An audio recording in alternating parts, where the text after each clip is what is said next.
Hola, buenas tardes. Vamos a esperar a que se empiecen a conectar, así les cuento un poco qué vamos a hablar en el día de hoy. ¿Cómo están todos?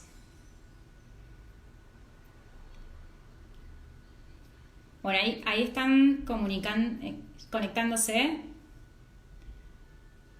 Vamos a esperar que se carguen los participantes. Bueno, les cuento, como siempre hago, mi nombre es Tamara Besares, yo soy abogada, soy integrante de este estudio. Es un gusto tenerlos acá nuevamente, que nos sigan en estos vivos y en particular hoy tenemos una tarde muy especial porque vamos a estar contando con la presencia de un referente del derecho constitucional argentino, que es el doctor Daniel Sapsay. El doctor Daniel Sapsay, todos lo conocen, es referente porque aboga por la Constitución Nacional y muchos de los abogados que acá nos siguen, hola, ¿qué tal? Hola ambos, ahí nos están saludando. Muchos de los abogados que acá nos siguen estudiaron con él. Yo estudié con sus textos, parte de mi carrera está formada por sus textos, entonces para mí es un honor personal tenerlo acá en este espacio, que haya aceptado que lo pueda entrevistar. Y hoy nos vamos a poner serios porque vamos a hablar de libertades, vamos a hablar de federalismo, vamos a hablar de república, pero sobre todo vamos a hablar con la Constitución Nacional. ¿Por qué? Porque todas las personas que pasan por este espacio, sin importar su orientación política, sin importar lo que opinen en determinados temas, lo hacen desde lo técnico, desde lo jurídico. Y eso es lo que justamente queremos transmitir. Yo soy una simple facilitadora de la comunicación y lo que voy a estar haciendo es permitiéndoles que ustedes lo puedan escuchar a un profesional de la talla del doctor Sapsay. Así que bueno, yo ya lo vi conectado, estoy esperando unos minutos más para que se vayan sumando y poder incorporarlo. Vamos a ir sumándolo. Les agradezco a todos por unirse a este espacio, la verdad que es muy importante, son muy lindos los comentarios que nos hacen llegar. Quiero aprovechar, agradecer a todos los abogados que están atrás de esto, a la doctora Ana Parrota, que es socia de este estudio, a Eduardo Piquero, que nos permitió el contacto con el doctor Sapsay, y a la doctora Coral o al doctor Gastón Moldaver, constitucionalista. Bueno, todos ellos hacen que estas entrevistas tengan el resultado que tienen. Sí, vamos a hablar de libertades. Dice, este país tiene que ser libre. Por eso estamos serios, por eso le estamos dando un tono más solemne que lo que le damos a estos vivos, porque creo que estamos en un momento en donde todos los argentinos y argentinas estamos muy preocupados y necesitamos escuchar qué nos está pasando, básicamente. Lo voy a ir sumando al doctor. A ver si lo puedo sumar. Vamos a...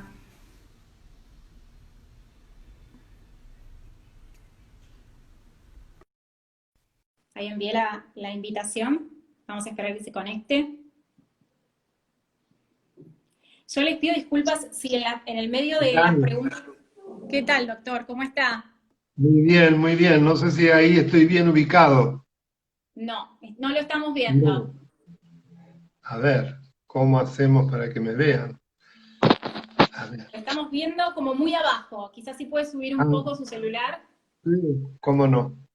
Pasa que lo traté de poner apaisado, pero veo que No, si lo pongo apaisado no sirve con el esquema de ustedes.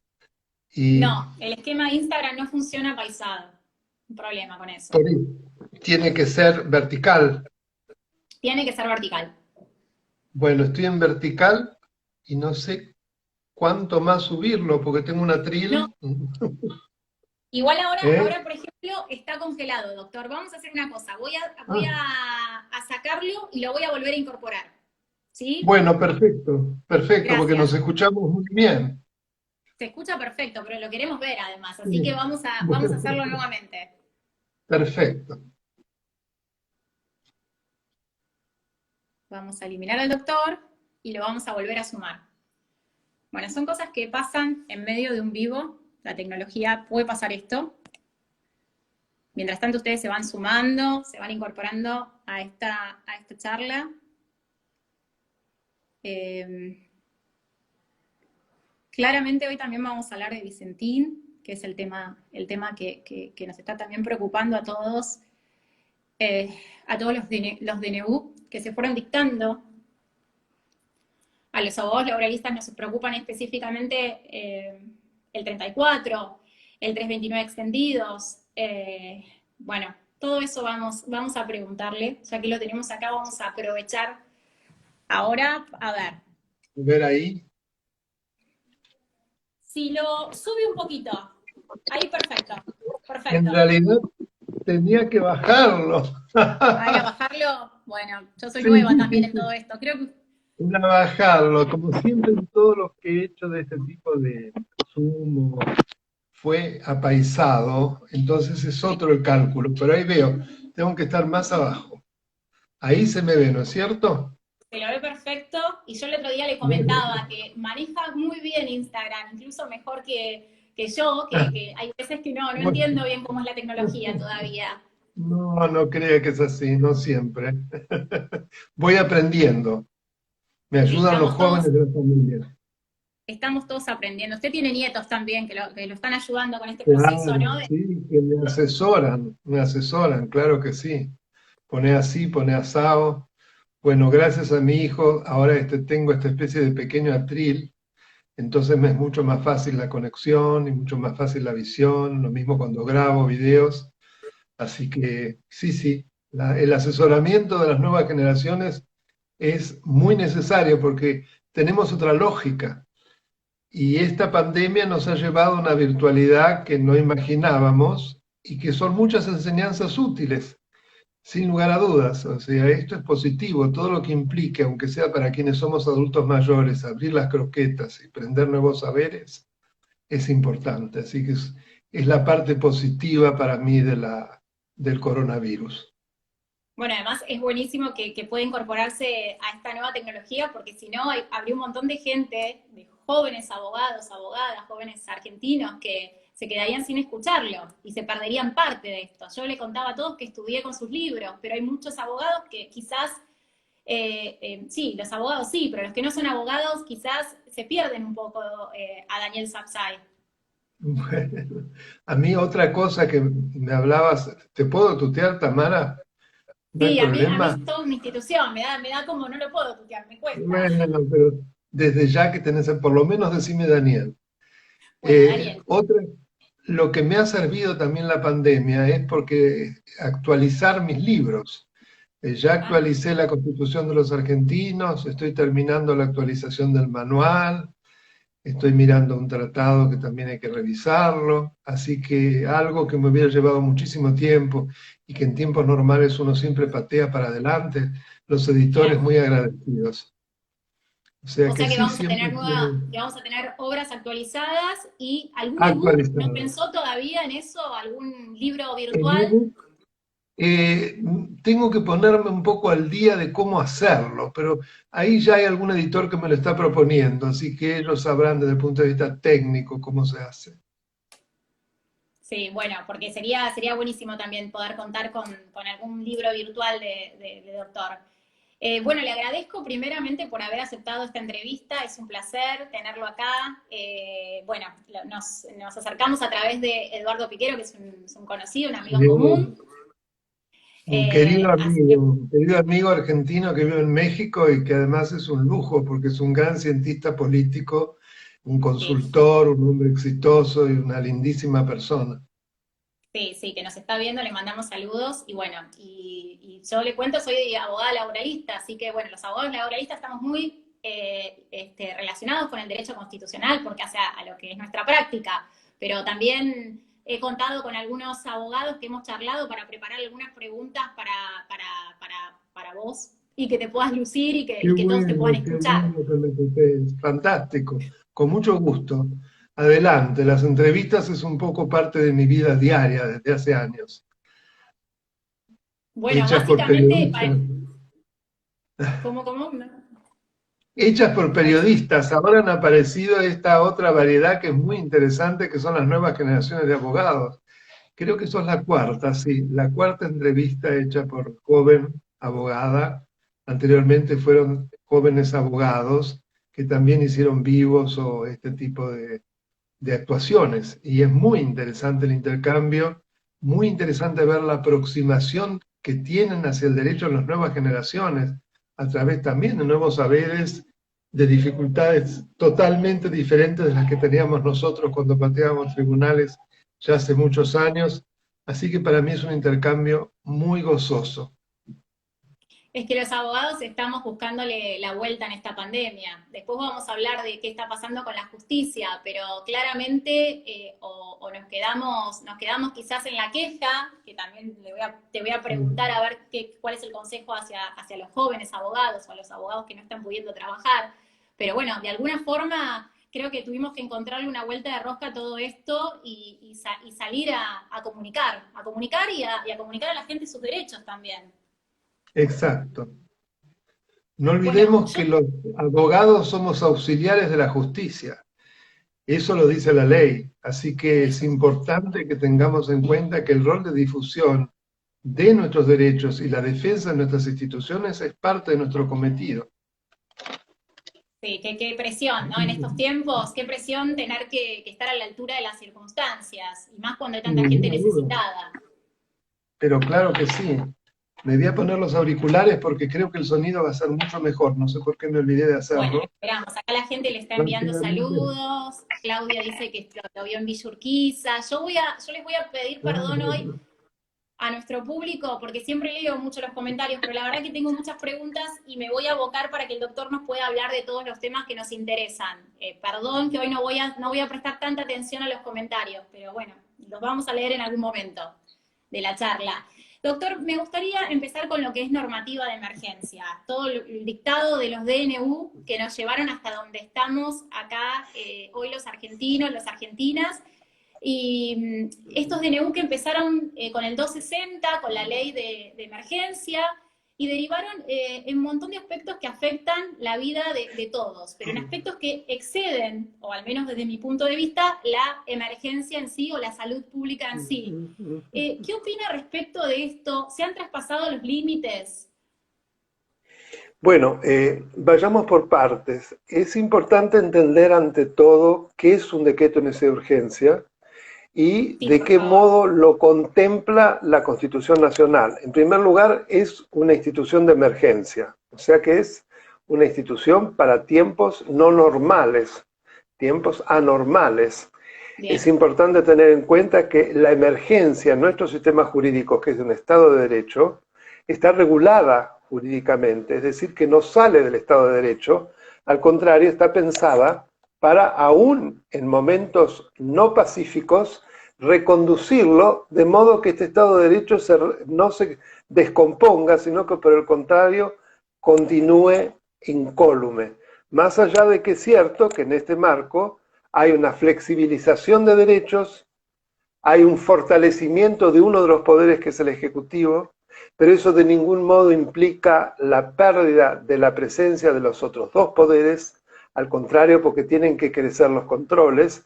Para eso necesitamos un poder legislativo que actúe y que sea robusto, y un poder judicial que vele por la protección de nuestras libertades públicas, individuales, etcétera, etcétera. Entonces, vamos al DNU en particular, artículo 99, inciso tercero, introducido por la reforma del 94. Principio general, prohibido. Es decir, está prohibido para el presidente nacional de la nación el dictado de decretos de contenido legislativo bajo pena de nulidad absoluta e insanable, Bien. salvo que circunstancias excepcionales impiden el trámite que la Constitución prevé para la sanción de leyes. Esto es, por supuesto, excepcionalísimo. Por ejemplo, una hecatombe, por ejemplo, una situación de desastre económico que requiere de una rápida respuesta. Por ejemplo, una pandemia. En el caso Verocchi, que fue uno de los casos de jurisprudencia donde de alguna manera la Corte más reglamentó y limitó la utilización de la cuestión de urgencia, entre la ejemplificación, la taxativa que va dando de situaciones en donde calza la situación fáctica de circunstancias excepcionales, habla de la pandemia. Entonces, en ese primer momento, en los 60, de mediados de marzo, fue constitucional. Yo en su momento dije, debe ser uno de los pocos. ¿Por qué? Porque es un hecho súbito que se antepone a la voluntad del que lo dicta, no surge de una necesidad del que lo dicta para darse más poder, que es lo que generalmente sucede, y el legislativo, no hay tiempo para que el legislativo se reúna. Hasta ahí muy bien. Entonces, ¿qué ocurre? Se establece una seria limitación de derechos, básicamente de circular, la libertad ambulatoria. Pero ¿qué ocurre? Como los derechos no se encuentran de manera aislada, sino que actúan sistémicamente, muchas veces se superponen. Y ante esa superposición, el intérprete o el administrador, el regulador, debe claramente beneficiar un bien jurídico por sobre otro, en este caso la salud por sobre la circulación. Bien. Pero, cuidado, que esto debe estar sometido a ciertos criterios de interpretación que nuestra Constitución contempla. Primero, el principio de legalidad, solo por ley. Artículo 14. Los habitantes de la nación gozan de los siguientes derechos conforme a las leyes que reglamentan su ejercicio. Segundo, el artículo 28, principio de razonabilidad. Es decir, no solo deben ser establecidas por ley, tienen que ser razonables. ¿Por qué? Porque los derechos y garantías no pueden ser alterados por las leyes que reglamentan su ejercicio. Entonces ya no cualquier reglamentación es buena. Tercero, tiene que ser proporcional.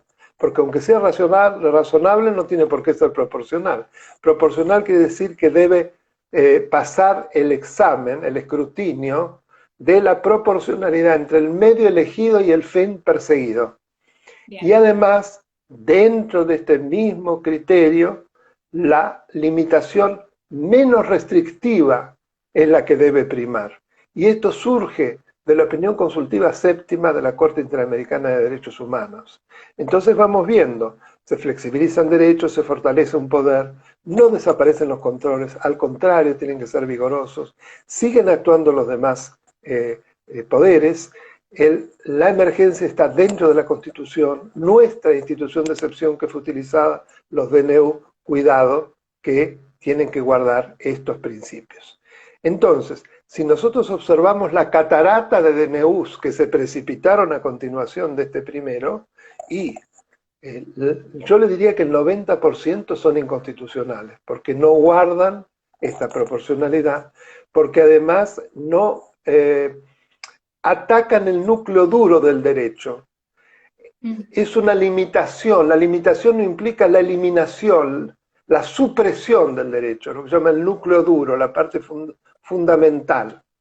Por lo tanto, en esas circunstancias, ahora podemos observar, yo sigo las preguntas tuyas, que rápidamente a la luz de estos criterios de interpretación constitucional y el escrutinio lo pierden.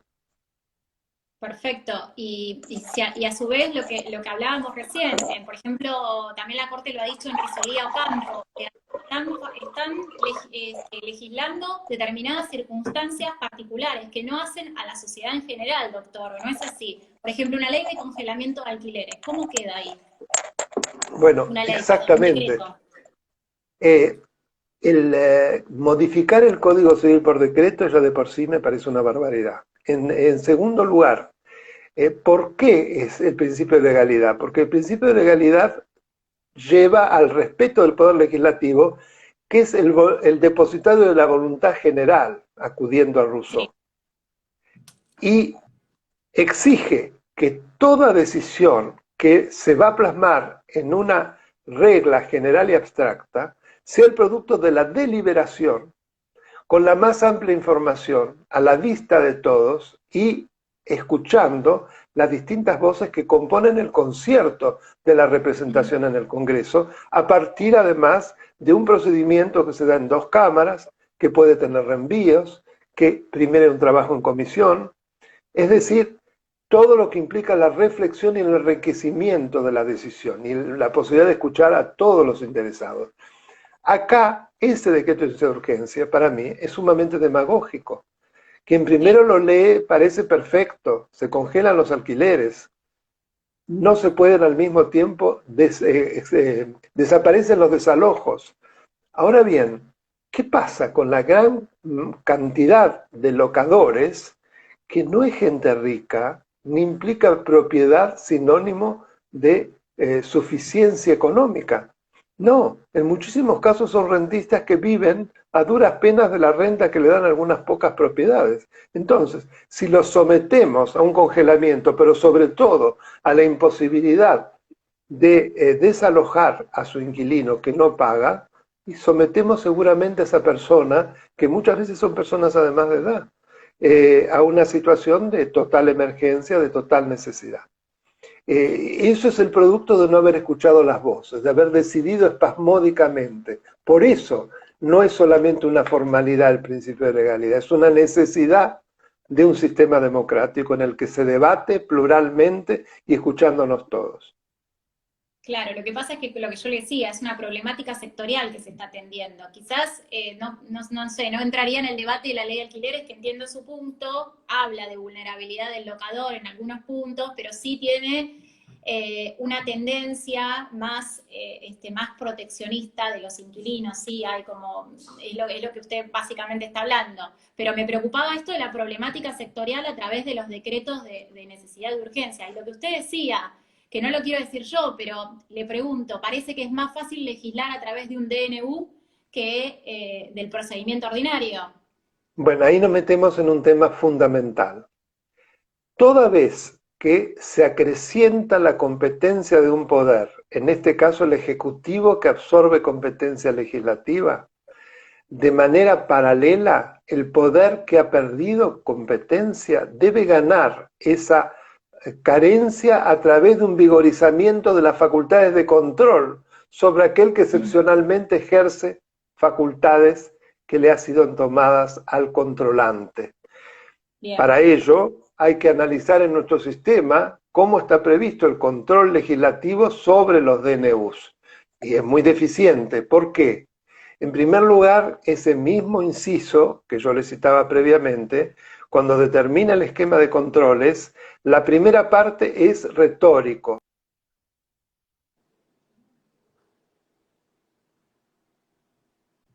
Se congeló la imagen. Bueno, vamos a esperar justo cuando nos estaba explicando algo importante. Bueno, vamos a esperar que vuelva el doctor.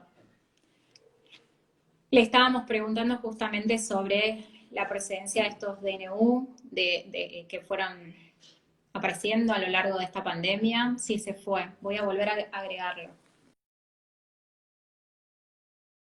Terminarlo y a volverlo a agregar al doctor Sapsay. Bueno, un gusto lo que estamos escuchando con claridad. Bueno, veo que todos me hacen manito hacia arriba, están siguiendo esta charla. A ver, ¿cómo lo puedo ir agregando?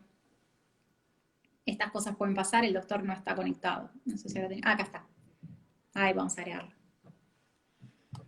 Bueno.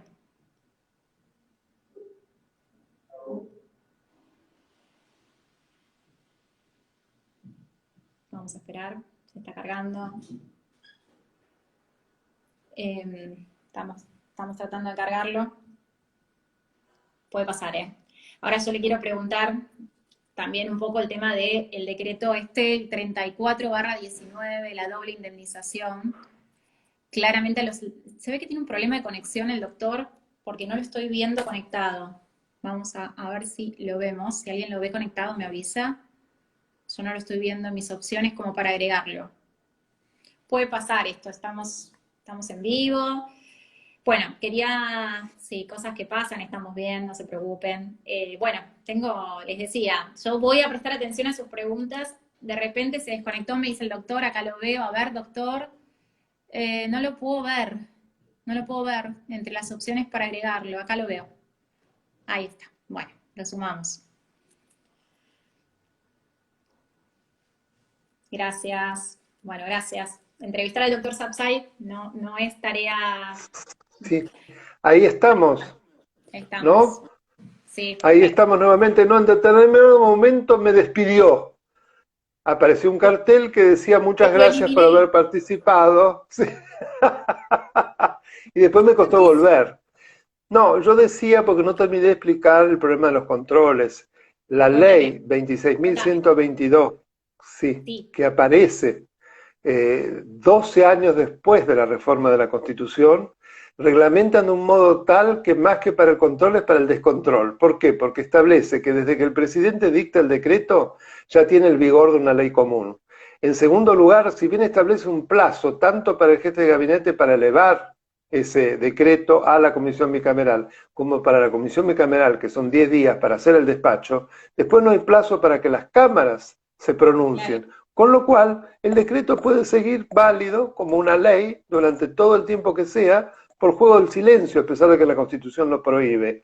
Y en tercer lugar, establece que con que una sola Cámara convalide el decreto ya es ley.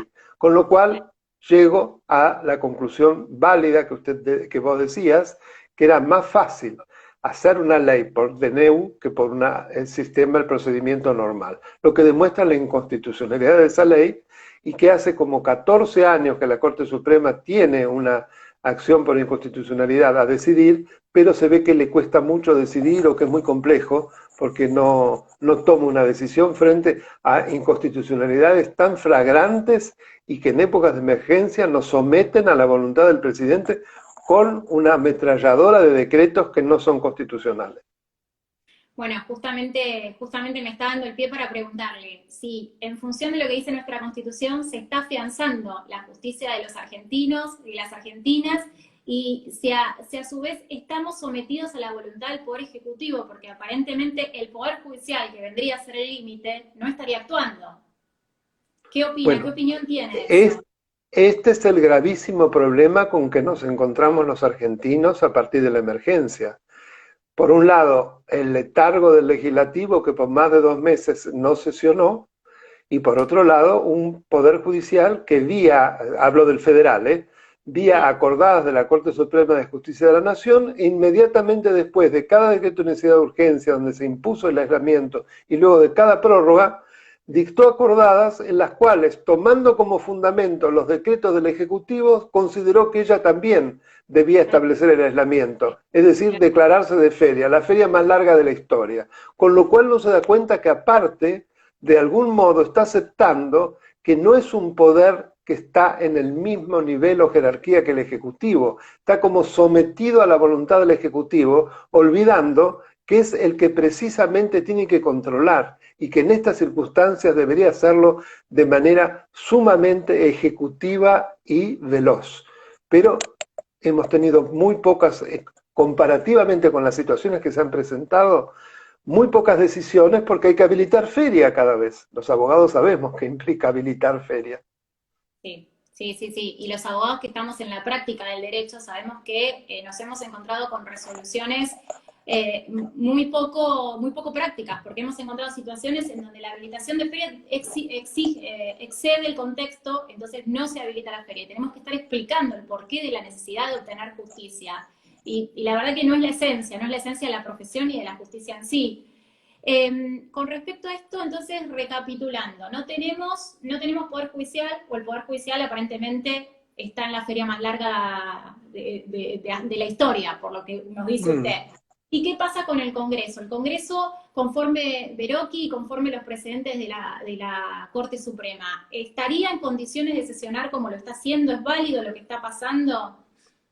Para mí es absolutamente válido porque hoy en día, como pasa con la mayoría de los congresos del mundo, que en ningún momento los países desarrollados dejaron de actuar y lo hicieron básicamente de modo virtual, eh, tiene la facultad por la misma Constitución de dictarse sus propios reglamentos. O sea que daba toda la posibilidad de modificar rápidamente y no haber dormido el sueño de los justos.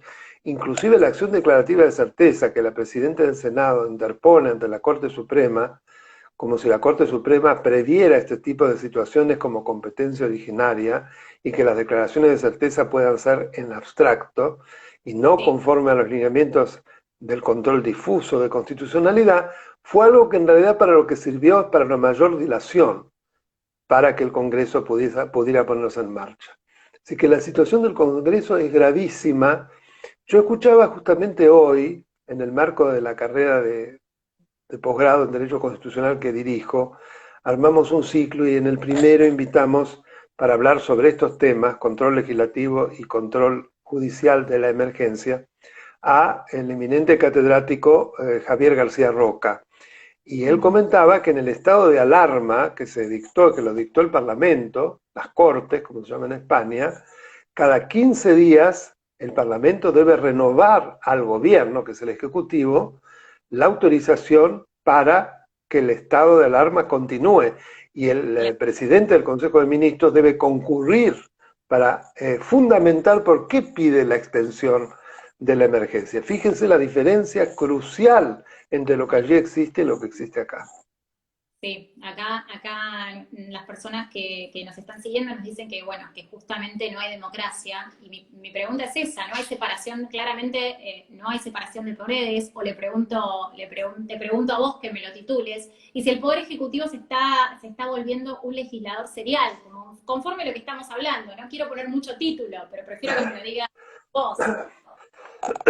Mirá, desde la Declaración Universal de los Derechos del Hombre y del Ciudadano, 1789, Revolución Francesa, la cláusula 16 dice claramente que una sociedad que no tiene reconocida la separación de poderes ni declarada sus derechos fundamentales, no tiene constitución.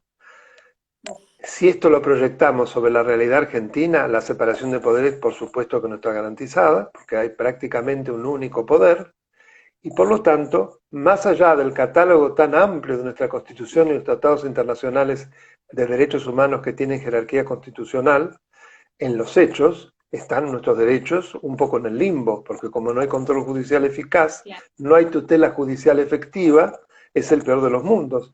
O sea que sí, es una situación gravísima, como que se va desmoronando el Estado de Derecho. Sí, la verdad que estamos todos bastante preocupados, no solamente los que no son abogados, porque creo que todos ya están comprendiendo esto. Y esto es un poco lo que le quería preguntar. ¿Qué nos está pasando a los argentinos? ¿Estamos reaccionando? Ha habido marchas masivas, marchas. ¿Qué nos aconseja a los abogados con respecto al accionar? ¿Y qué piensa que tendríamos que estar accionando los argentinos? Yo tengo en cierta medida un optimismo moderado, pero optimismo al fin. ¿Por qué? Porque han habido dos situaciones que fueron de algún modo frenadas por una sociedad que pacíficamente dijo no. Una fue el fenómeno de la liberación de presos, que eso fue política judicial, ¿no? O de un sector de la justicia, que debieron dar marcha atrás, y además desde los mismos tribunales se dio marcha atrás en las instancias superiores. Y el otro fue el tema de Vicentín. El tema de Vicentín no fue Vicentín en sí, es un problema que se vincula y se entronca absolutamente con la salud de la República. Y haber visto en cuarentena semejante cantidad de gente desde distintas posiciones, en autos, en las rutas, en las calles, con las cacerolas, con las banderas, enarbolándolas en nombre de la República, en defensa de sus derechos. Yo no lo podía creer. Esto no pasaba antes. Entonces, como bien decís, sí hay un sector muy grande de la sociedad que hoy ha tomado conciencia de que la Constitución le pertenece, de que no es una hoja de papel para enseñarla en las facultades, sino que es el gran pacto social que sirve para proteger nuestros derechos, que de lo contrario no somos nada, somos súbditos. Y los argentinos creo que en nuestra gran mayoría no queremos ser súbditos de nadie. No, evidentemente, pero los argentinos a veces tenemos una cierta demora entre el accionar político y la reacción social. Estamos como la corte a veces, estamos un poco atrás. No sé qué opina de eso. Sí, así es, como por supuesto, no por casualidad la emergencia ha atravesado nuestra historia institucional. Desde el punto más trágico que fueron los golpes de Estado, hasta continuas emergencias por cualquier cosa, emergencia de lo que fuere, hemos tenido en la Argentina, ha sido la gran palabra para que el gobernante haya atacado una porción de la Constitución, que cada vez que hay una emergencia se cae un pedacito de la Constitución, se queda en suspenso. Entonces, ¿cuál ha sido generalmente la respuesta? Sobre todo cuando el gobernante tiene más poder y está con muchos bríos. La gran mayoría responde, no, hay que dejarlo gobernar. No importa lo que haga, inclusive roba, pero hace. Pero que gobierne, para eso lo votamos. Entendiendo que los otros poderes en realidad entorpecen, no protegen. Y ese es el grave error que creo que para muchos hoy ya ha sido muy bien enmendado, y por eso cuando ven que la decisión del Poder Ejecutivo es irrazonable, es inconstitucional, ataca derechos, pone en peligro la República, salen y dicen que no. Sí, sí, acá, bueno, hay gente bueno, se pone en el detalle de las cuestiones que estuvimos hablando y a mí lo que me gustaría es, para que todos nos quedemos pensando y después cada uno en su casa va a sacar sus propias conclusiones. El doctor nos está dando un lineamiento de lo que la Constitución dice, cómo se deben entender los actos de gobierno desde su punto de vista y desde su experiencia jurídica. Cada uno después, porque me están diciendo sobre las liberaciones masivas, que si corresponde, si no corresponde, cada uno eso después lo pensará. Lo bueno es que podemos contar con su exposición. Nos podemos meter de lleno ya en Vicentín, porque me parece que tenemos una estructura de lo que nos vino diciendo. Yo lo he escuchado hablar sobre la inconstitucionalidad de este decreto que da paso al tema de la ocupación temporal de Vicentín. Me gustaría saber sus fundamentos. Por un lado recomiendo, en el día de hoy La Nación me publicó un largo artículo sobre Vicentín, así que lo quiera leer. La Tengo preguntas inconstitucional sobre del eso, doctor.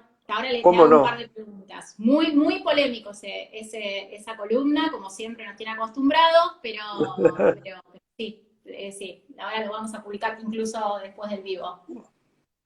¿Cómo no? Pero la inconstitucionalidad del decreto surge claramente de lo que dije al principio. No se dan las circunstancias excepcionales para el dictado de un decreto de necesidad de urgencia. Más allá de que si la medida de fondo está bien o está mal. Para mí está mal, pero eso es otra cosa. Estando reunido el Congreso, el Poder Ejecutivo no puede intervenir a través de una figura extraña en una causa judicial, porque no puede intervenir en causa judicial ninguna, en ningún caso, dice el artículo 109, el presidente de la Nación puede intervenir en causas judiciales pendientes o restablecer las fenecidas, como dice ese artículo exactamente. Con lo cual la inconstitucionalidad es manifiesta, está atacando a dos aspectos clave de la separación de poderes: la independencia del poder legislativo, al cual se le está usurpando facultades legislativas inconstitucionalmente, y la independencia de la justicia al entrometerse en el curso de un proceso de concurso preventivo sin que la Constitución se lo permita. Perfecto, con respecto a lo que nos decía, ahora nos piden que profundice el tema de la publicación de La Nación, que ahora le voy a hacer unas preguntas, pero con respecto a que usted me dice no estoy de acuerdo con la medida de fondo expuesta, ¿es esto de la soberanía alimentaria que habló el gobierno, de prosperar, que la empresa, de cuidar a la empresa respecto de esta soberanía alimentaria, ahí apunta que no está de acuerdo? Eso es algo totalmente subjetivo, es como en literatura. Acá lo que importa es que jueguen las normas jurídicas y se cumpla el derecho. Si no, cualquier medida puede ser fundada a través de cualquier argumento supuestamente muy positivo, que es muy linda la expresión soberanía alimentaria. Además, se basa en algo muy ideológico, que es suponer que necesariamente la soberanía alimentaria va a ser satisfecha desde el Estado y no desde la iniciativa privada. Y ahí no juzgo, digo que eso de ningún modo puede ser motivo para no cumplir con una normativa que es clara y que le impide al presidente de la Nación intervenir. Pero ahí con respecto a Vicentín, con el caso de Vicentín, por lo que veo de lo que usted ha escrito y de las charlas que usted ha dado, se ven dos problemas fundamentales. Primero, la justicia nacional sobre la justicia provincial y llevarse por delante el tema del concurso del síndico, el síndico versus la figura pública. No sé si nos quiere contar un poco más su opinión al respecto. Lo que pasa es que eso viene después. Ya la llave para poder hacerlo no lo puede hacer por los motivos que dije. Pero claro, aparte, lo que produce es un zafarrancho espantoso. Primero sí, se viola el federalismo también, porque está interviniendo en una justicia provincial, que es la competente, ese juez de Reconquista. En segundo lugar, el concurso preventivo es algo que voluntariamente una empresa se somete al mismo siempre que el juez lo permita, y que lleva a la posibilidad de que se sostenga la empresa, que se paguen las acreencias y que no se pierda la fuente de trabajo. Pues bien, para eso, ¿quién debe continuar en la dirección de la empresa? Los miembros de dicha empresa. De todos modos están sometidos a las directivas del juez, que además ha designado un síndico, que es un interventor per se. Por lo tanto, no es que esté desmadrada la empresa si son sus mismos directivos los que están llevando a cabo el plan de saneamiento, que además de a poco dentro del proceso, por ahora el concurso preventivo, el juez irá viendo por qué andarivel es necesario que continúe el curso de la empresa. De ninguna manera eso implica o le permite al Poder Ejecutivo, desde el ámbito nacional, meterse, a pesar de que está prohibido, menos en una justicia provincial, y creer que de ese modo está asegurando la soberanía alimentaria, que pareciera decir que así les doy de comer a los argentinos, cuando en realidad la producción, por lo que ahora me he interesado, de Vicentina es a la exportación en un 90 y pico por ciento, ¿no? Y nosotros producimos alimentos para 400 millones de personas, con lo cual no sé muy bien de qué soberanía alimentaria se está hablando. Es decir, cuando uno rasca un poquito ese relato, se cae abajo el relato, porque es vacío. De todos modos, cualquiera que fuera el relato, y aunque fuera legítimo, eso de ninguna manera permite que se viole la Constitución, que se viole la ley de concursos, que se viole la competencia judicial, y de esa manera se decida manu militari, porque es algo así. No por casualidad está invocando una figura que desde la época de Videla nunca más se utilizó, esa intervención temporánea.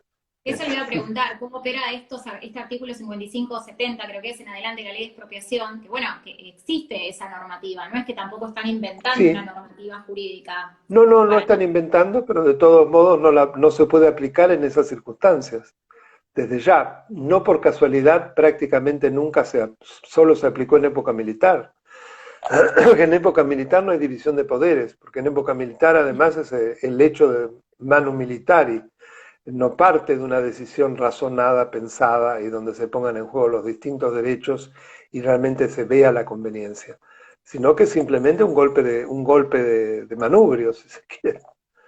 ¿Y qué opinión le merece, que acá incluso me lo están señalando, que está muy buena la pregunta, qué opinión le merece esta actitud que tomó el juez con respecto de la medida autosatisfactiva que plantearon, restituir el directorio, y a su vez el no inmiscuirse en la constitucionalidad del tema? Bueno, el juez creo que en primer lugar tiene un valor institucional que casi no tiene precedentes en la Argentina. Yo en el artículo hablo de un David contra Goliat, porque Sí. no es fácil para un pequeño juez de campaña, y no lo digo para desmerecerlo, todo lo contrario, poder hacer frente a semejante poder omnipotente, con amenazas, con extorsiones, con amenazas de juzgarlos. Aparecen inclusive denuncias penales contra el juez, es decir, hay todo un aparato puesto en marcha para que ese magistrado indefenso decida en un determinado sentido. Él se para y dice, no, defiendo la jurisdicción, no permito que se lleve a cabo una solución inconstitucional, que en realidad él se pone en una situación muy conservadora. Él dice, soy el juez del concurso. Para la inconstitucionalidad está la justicia federal. A mí me hubiera gustado que declarase la inconstitucionalidad, porque lo puede hacer todo juez. Ese es el principio del control difuso. Pero creo que desde el punto de vista de su estrategia ha sido muy inteligente. ¿Por qué? Porque no quiso declarar inconstitucional una ley federal. Simplemente él defendió su competencia como juez del concurso y consideró además que son los directivos de la empresa los que deben llevar a cabo el destino de la empresa bajo sus directivas y la de su síndico controlador. Y los degradó, o si se quiere, los sustituyó, pero al mismo tiempo los dejó como meros gestores controladores, no gestores, perdón, veedores controladores. Es decir, un rol, si se quiere, absolutamente de representación, pero que al mismo tiempo es respetuoso del nivel nacional y dice, bueno, muy bien, nos dejo que ustedes observen y controlen, pero hasta ahí. Inclusive cuando se quisieron llevar los interventores, que habla un poquito de las características de esas personas, la documentación, por suerte estaban los medios, se lo impidieron, porque hubiera sido realmente un caso penal, ¿no? sí, sí, se llevaban la documentación de la Sí, empresa. ahí no. Él igual hace una interpretación muy. Aplica un artículo del Código Civil, el 1710, que es la anticipación del daño, que me parece que está muy bien para salir, como usted dice, salió irioso de la Zafa situación y pudo llegar al objetivo, y sin dejar que la demasiado. justicia federal, que es un juez alural, un juez federal que es el competente, sea el que se pronuncie sobre la constitucionalidad o no de una norma que es federal, un DNU del presidente. Así Claro. que me parece que ha sido muy hábil, además de muy valiente. Claro, bueno, sí, sí, creo que sí, como vos decís, podría haber ido un poquito más, pero hay que estar en el lugar de ese juez, hay que ver cómo cada uno fallaría en esas circunstancias, me parece. Exactamente, además, como le veo un valor institucional tan importante para un país como la Argentina, donde la justicia carece prácticamente de independencia, donde además se teme enormemente al Poder Ejecutivo, o los jueces a través de miles de palancas se los puede dominar, que Sí. alguien haya hecho caso omiso a eso, yo no me permito entonces criticarle la decisión en sí, porque ya lo que ha hecho me parece valiosísimo. Si yo lo hago, lo estoy desvalorizando y no quiero. Claro.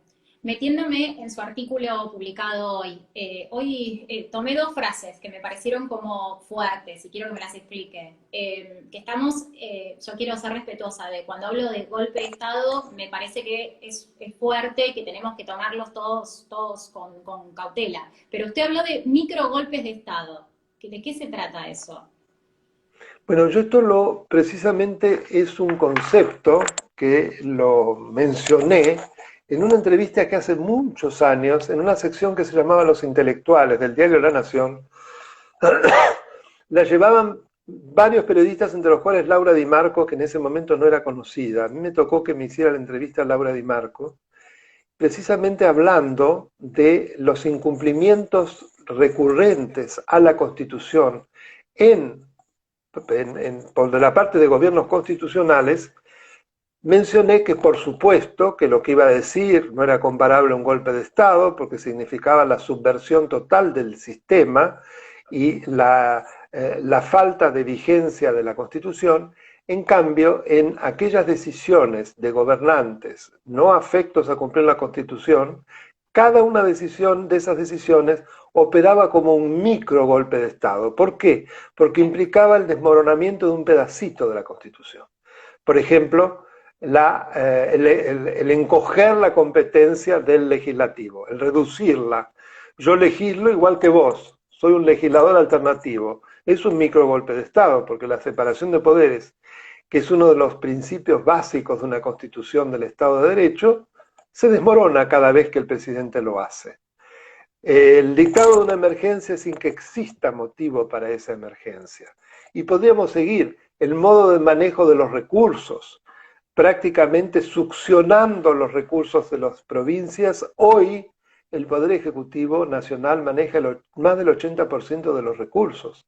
O sea que en realidad el federalismo es un federalismo de pacotilla, no tiene ninguna realidad.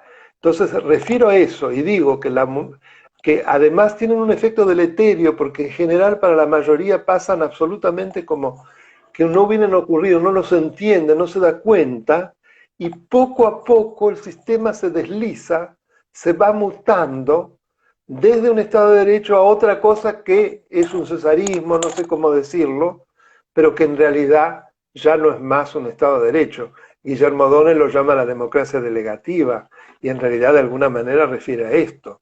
Habla de democracias de muy baja intensidad, en donde por el modo como se han ido dando las fuerzas, el Poder Ejecutivo toma prácticamente todo el poder. Entonces lo que tenemos ya al final como rasgo democrático es votar cada cierta cantidad de años, pero después la Constitución no se cumple. Por eso habla de delegativa, porque de una manera pasiva la sociedad ha permitido por delegación que prácticamente la suma del poder público queda en manos del Poder Ejecutivo.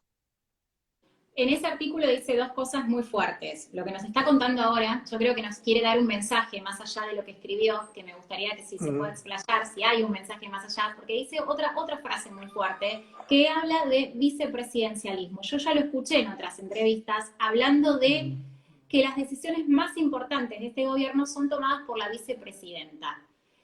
Y a mí me gustaría que me explique si quiso ir más allá en este artículo y no se lo permitió la extensión, o quizás no lo sé, y a qué se Mm. refiere con esto. Me refiero a que en la Argentina el sistema de gobierno es presidencialista. Uno vota una fórmula presidencial, que está integrada un presidente y un vicepresidente, pero luego, por el artículo 87 de nuestra Constitución, quien ocupa el Poder Ejecutivo es una sola persona, aquel que tiene el título de presidente de la Nación Argentina. El No sería el caso. vicepresidente es, a ver, el vicepresidente es un órgano extrapoder que es el presidente del Senado sin pertenecer al Poder Legislativo. O sea, es una situación muy sui generis, muy vidriosa. Entonces, ¿quién toma las decisiones? El presidente, no el vicepresidente.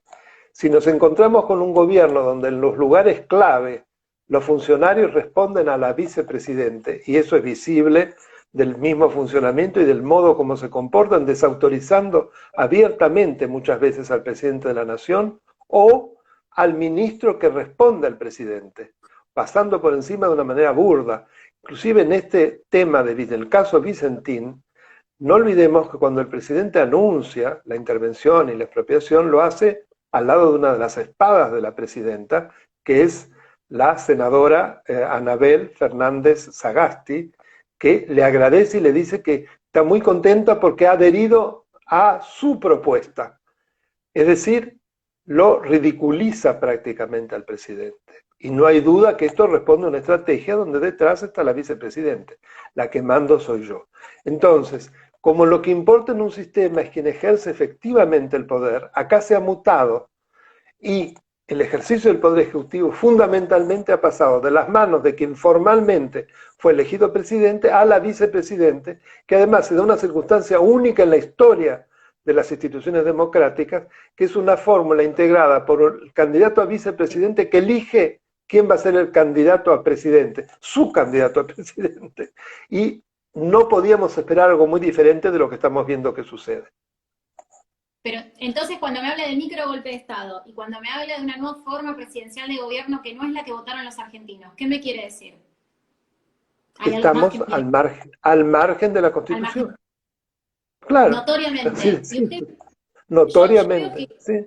yo veo que la expresidenta está, no está, no sé si es tan visible esto que usted me dice. ¿Usted lo ve visible con este acto de Vicentín y con algún otro acto más? No con muchos otros. Por ejemplo, cuando el secretario de Derechos Humanos pide que se levante la prisión efectiva de, no me acuerdo si era Báez, bueno, algunos de los personajes vinculados con los aferres de corrupción de la época kirchnerista, Sí. lo hace sin haber consultado a su ministro, que es la doctora Lozardo, quien sabemos que responde directamente al presidente, fue su socia además en el estudio jurídico. Con lo cual ahí también es muy visible que no hay duda que Pietragala responde a la vicepresidente, que además sigue en funciones cuando en cualquier gobierno normal debería de haber sido obligado a renunciar, porque ha sido una humillación a la autoridad presidencial. Esto se repite inclusive desde funcionarios de otros gobiernos. El caso de Bernie es notorio. Bernie desafía todo el tiempo a la autoridad del presidente. Por ejemplo, desautorizando a la ministra de Seguridad del presidente, de la manera más estentoria además. No Y creo que el podríamos seguir, presidente hay le muchísimos guste. casos más. ¿Eh? El presidente es colega suyo en la universidad, no sé si tuvieron oportunidad de conocerse, calculo que sí. No creo que le guste que lo tratemos básicamente de títere, porque es lo que está diciendo, ¿o no, doctor? No quiero ser Me tan... imagino que no le debe gustar. Esperemos que entonces salga de ese rol. Sería muy ¿Cree bueno. No, nunca me crucé con él en la Facultad de Derecho. Nunca. cree que puede ir más allá de este tipo de gobernación? ¿Usted le espera otra gestión para Fernández? A ver, no, esto no, no te entiendo. ¿Usted esperaría que Fernández hiciera otra cosa de lo que está haciendo? Por Por ejemplo, supuesto. Yo puede quiero que actúe como un presidente en plenitud y que no tenga los zigzagueos que generan una enorme inseguridad jurídica. En este caso también es visible. Por ejemplo, pocos días antes de decidir la intervención, él se reunió con las principales cabezas del empresariado argentino y les dijo que no se preocupasen, que no tenía la intención de expropiar ninguna empresa. Y muy poco después hizo esto, es decir, exactamente lo contrario. Porque lo hizo, y evidentemente al lado de la espada de la vicepresidenta en un proyecto prohijado por la vicepresidente, no hay que ser muy inteligente ni una gran capacidad de deducción para darse cuenta que primó la voluntad vicepresidencial, no presidencial. ¿Ha tenido alguna oportunidad de hablar estos temas con Cristina en la gestión anterior? ¿Ha tenido algún cruce con ella o no? No, no, nunca, No nunca, yo no he es. tenido trato.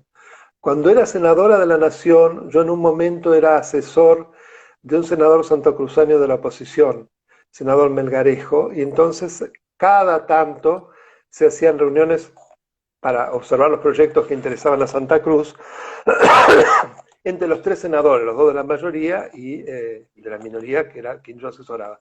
Y alguna vez me pidió que lo acompañase. Es todo el contacto que tuve con ella. Por supuesto que hablaban los senadores, yo no hablaba, y es todo lo que sé de ella. En algún programa de televisión coincidimos también, en la época de la grave crisis del 2001-2002, en algún estudio, y ahí, bueno, compartimos un panel. En ese momento ella estaba como en la oposición de su mismo partido dentro del Senado, ustedes recordarán que hubo ahí también episodios, y coincidía prácticamente con todo lo que yo decía, era otra Cristina. Ahora, con respecto a todo este panorama que... Sí, te escucho. ¿Qué nos queda a los argentinos? Esperar que la Corte Suprema se expida. Otra llave no le veo. No, la Corte Suprema se va a expedir a partir de las diferentes situaciones que se planteen como casos para que allí se pronuncie. No, no opera como un tribunal de constitucionalidad que controla de manera concentrada, derogando leyes, derogando decretos. Lo que tenemos que esperar es la capacidad que tenemos los argentinos y a través de las modalidades pacíficas que tengamos a nuestro alcance, manifestarnos contra todas estas situaciones. Perdón, hablé muchísimo hoy porque di clase a la mañana. Bueno, sí. Recién tuve un Zoom de 2 horas. No es que no quiera hablar, pero que me tengan un poco de paciencia. Es cuando me quedo con poca voz. Me voy a servir un poquito más de agua. Come agua. No, pero decía,